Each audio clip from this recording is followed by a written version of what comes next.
Yo, yo, yo. Week 12 of the college football regular season is done. The games just went off. It's Saturday night.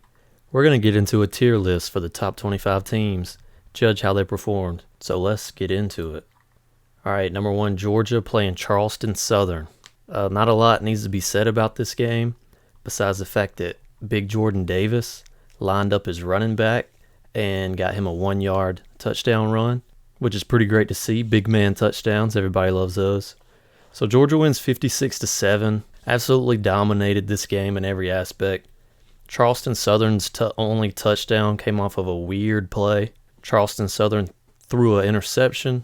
As Georgia was returning the interception, somebody hit the ball, knocked the ball out. Charleston Southern grabbed it in midair, ran it back about 60 yards for a touchdown. So other than that, it was all Georgia all the way. So Georgia did what they were supposed to against an inferior opponent.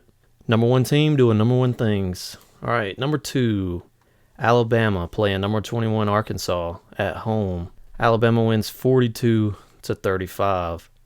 This was a very competitive game. Watching the game, it seemed like Arkansas was always answering every shot that Alabama threw for the most part. Alabama, they're crazy explosive. They would hit like a 60-yard touchdown pass. Arkansas would come back, drive the field, answer the touchdown. But they did get down early, and it's hard to play from behind against Alabama and that offense that they have. So, also, Arkansas ran a crazy fake field goal. The holder got the snap, ran up like he was about to run right up the middle. It was like 4th and 7, 4th and 8-ish. The holder runs up like he's about to run. He hits a jump pass to the tight end running across the middle. Tight end is behind him. He leans back, kind of bats it to itself. Never breaking stride. It was a very athletic play. Ran it right in for a touchdown. And, that play was sick. So, Alabama wins 42-35. I will say, honestly, they survived against Arkansas in a way. Arkansas is a good team. If you've watched Arkansas this year, you know they're very physical. They are a good team this year. Shout out Sam Pittman. So, I will give Alabama a good win against a good Arkansas team, but it was very close. Arkansas was an onside kick away from pretty much winning the game. So, and Arkansas takes the L. I think that's 15 straight losses to Alabama. But Arkansas has been historically bad during that time. It's not the case now, and they almost got the win. All right, number 3, Oregon at number 23, Utah. Utah was a favorite in this game, and a lot of people were like, that doesn't make sense. How is Utah favorited? They win 38-7, so I guess that answers that question. Oregon never got off the bus. It was kind of insane. Utah comes out, scores 28 in the first half, holding the Oregon to 0 in that first half. Oregon actually is facing a 4th down with 11 seconds left for halftime. Utah head coach calls a timeout. The announcers were like, you never know what could happen. Oregon punts. Utah return man, he makes a play, dude. He returns the punt for a touchdown as time expires going into halftime to put Utah up 28-0, which was pretty much the ball game at that point. I would say the game was actually over long before that. But so Oregon comes out in a game that they had to win, because now a 2-loss Oregon team is not getting in the playoffs. Oregon comes out, and they shit the bed against Utah. There's no other way to put it. 38-7? 38-7. It was 28-0 at halftime. Oregon didn't have anything going for them that game. So Utah, shout out to Utah getting a dominant win against the number 3 Oregon team. Literally dominated the game from start to finish. They showed up. And you can't say the same for Oregon. Sorry for your loss, Oregon. All right, Michigan State. Number 7, Michigan State. At number 4, Ohio State. At the Horseshoe in Columbus. Ohio State wins 56-7. And Michigan State's lone touchdown came late in the 4th. This was domination. Start to finish, domination. C.J. Stroud, 432 yards, 6 touchdowns. All 3 of Ohio State's big 3 receivers, all 3 of them went off today. They were just taking turns against Michigan State secondary.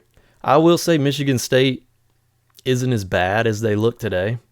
That was just a mismatch nightmare for Michigan State. Michigan State has one of the worst secondaries in the country as far as passing defense. And obviously on the flip side of that, Ohio State probably has the best passing offense. So, yeah, Michigan State maybe not as bad as they look today, but it is what it is. They lost bad. So for Ohio State, I mean, that's a dominating win if I've ever seen one. I mean, that's just textbook domination. And Michigan State shits the bed. Look at these color schemes for these two. Kind of strange. Anyways. All right, SMU at number 5, Cincinnati. This was kind of regarded as Cincinnati's last regular season decent team they have to play. They still have to play in the AAC conference game against maybe Houston. I'm not too sure about how that's shaking out. I think it's Houston, though. So Cincinnati wins 48-14. Cincinnati was in a position where they not only had to win this game to make the playoffs, but they also had to win in a dominating fashion, which I will say they did 48-14. SMU's 14 points came in the fourth quarter. Cincinnati jumped on them early and didn't let up. Desmond Ridder, he went absolutely off today. He had, this is saying 3 touchdowns, but I saw a stat sheet that said he had 5. I know he had a receiving touchdown, which is always sick for a quarterback to get a receiving touchdown, but yeah, he went off today. Cincinnati, I give them a good win. That's a really good win against a pretty good SMU team. All right, Michigan at Maryland. Michigan wins 59-18. Maryland's okay. They're not really good. They're not bad. They're kind of in the middle. And their record kind of shows that, 5-6. But Michigan handled their business. Handled them the way you're supposed to. So Michigan, I mean,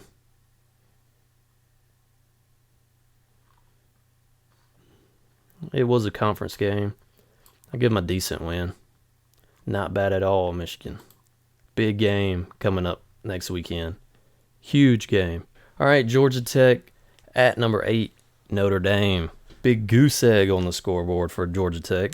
Notre Dame wins 55-0. That is just sad, dude. 55-0. And Georgia Tech's got Georgia next week, so not looking good for the Yellow Jackets. What's Georgia Tech's record? 3-8. Yuck. Missing out on a bowl game in Jeff Collins' third year? I think it's his third year.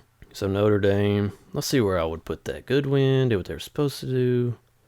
Decent. I give Notre Dame a decent win.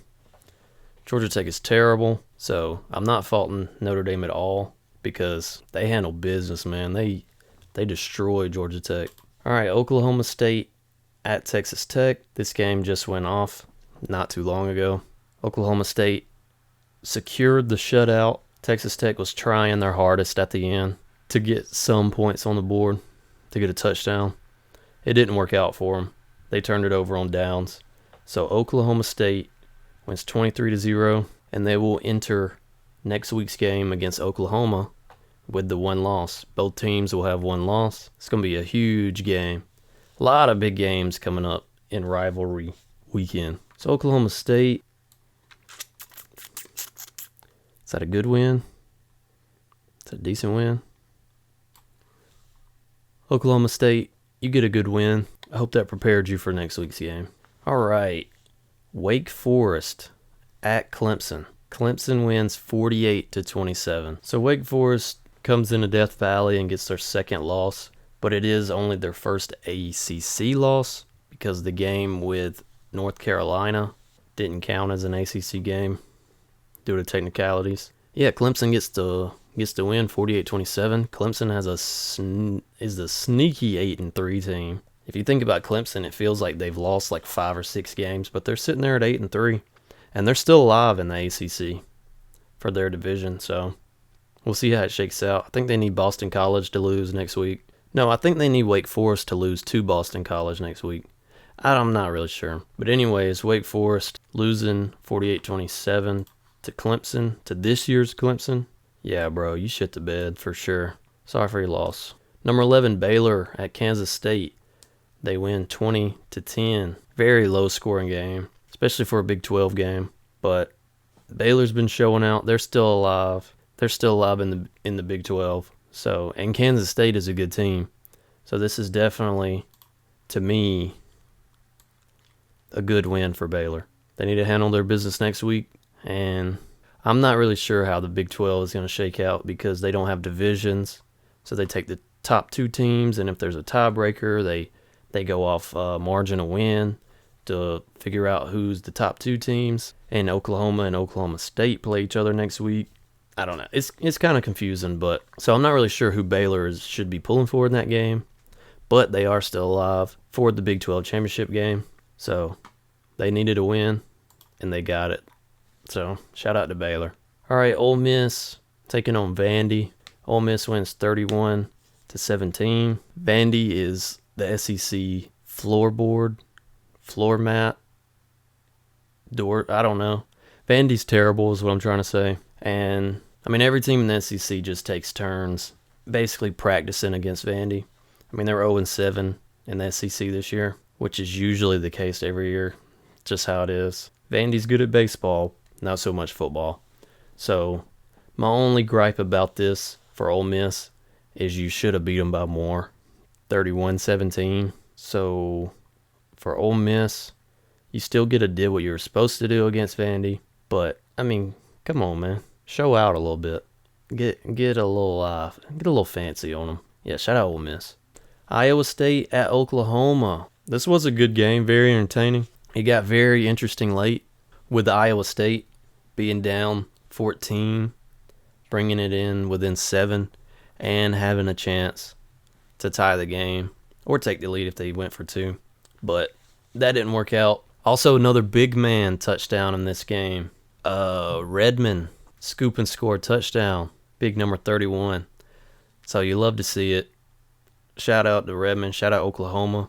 Squeaking out a win against Iowa State. Iowa State is a good team, although their record doesn't really show that. So Oklahoma, I'll honestly give Oklahoma a good win.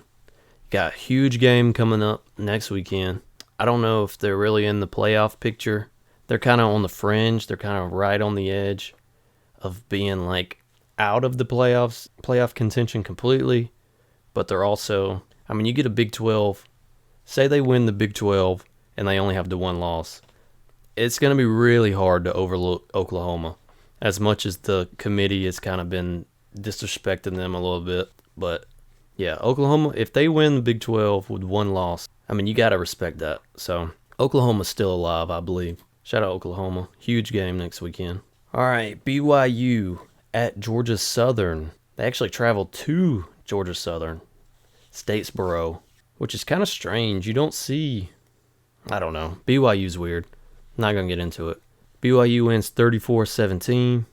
This game was very close in the first half. Yeah, BYU just comes out of halftime, and they only scored 14 in the second half, but they held Georgia Southern to 0 in the second half, and that will get it done. So BYU wins 34-17. Georgia State, they're not the worst team. They're not that good. So BYU, you did what you were supposed to. Being the 14th ranked team, you're supposed to be beating Georgia Southern. All right, Nebraska at Wisconsin. This game was very close. Wisconsin could never separate from Nebraska. Wisconsin would score. Here comes Nebraska to answer it. Always just staying right on their heels the entire game. Never could overtake them, but they never quit in this game. I'll give them that. So Wisconsin, you win against Nebraska, and you survive Nebraska. A lot of teams have been in that category against Nebraska this season. Nebraska's given a lot of teams some good games, but they can't ever just finish it off. It's kind of strange. All right, here we have Prairie View A&M versus Texas A&M. And I'm not even going to waste time talking about this game. 52-3, Texas A&M wins. They did exactly what they were supposed to do. What more can you say? Illinois at Iowa. Iowa wins 33-23. They win by 10. Illinois is kind of one of those teams they're not that good, but they have won a few games this season that they really weren't supposed to win, and they look good doing it. So they are a tough team at times. And Iowa beats them by 10. Yeah, it was a close game. Iowa gets I give them a decent win for that. Shout out to the Hawkeyes, though. Virginia at Pitt. Pitt wins by 10, 48-38. Virginia's kind of a middle-of-the-road team. Maybe a little bit better than average. But Pitt handles business. They scored 24 in the second quarter. Not bad at all.